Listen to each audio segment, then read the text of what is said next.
গুলিবিদ্ধ ইনকিলাব মঞ্চের মুখপাত্র ও ঢাকা ৮ আসনের স্বতন্ত্র প্রার্থী শরীফ ওসমান হাদীর মৃত্যুতে গভীর শোক প্রকাশ করেছে বিএনপি।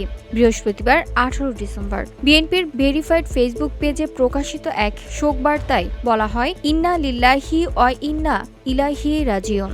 ইনকিলাব মঞ্চের মুখপাত্র ঢাকা ৮ আসনের স্বতন্ত্র প্রার্থী শরীফ ওসমান হাদীর মৃত্যুতে আমরা গভীর শোকাহত।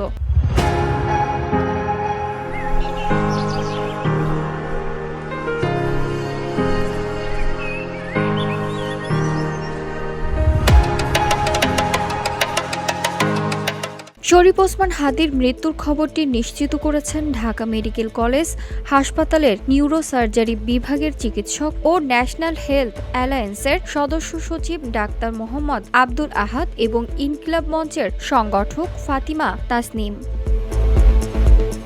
এদিকে বৃহস্পতিবার রাতেও নিজের ফেসবুক পেজে ওসমান হাদীর মৃত্যুর তথ্য নিশ্চিত করে ইনকিলাব মঞ্চ।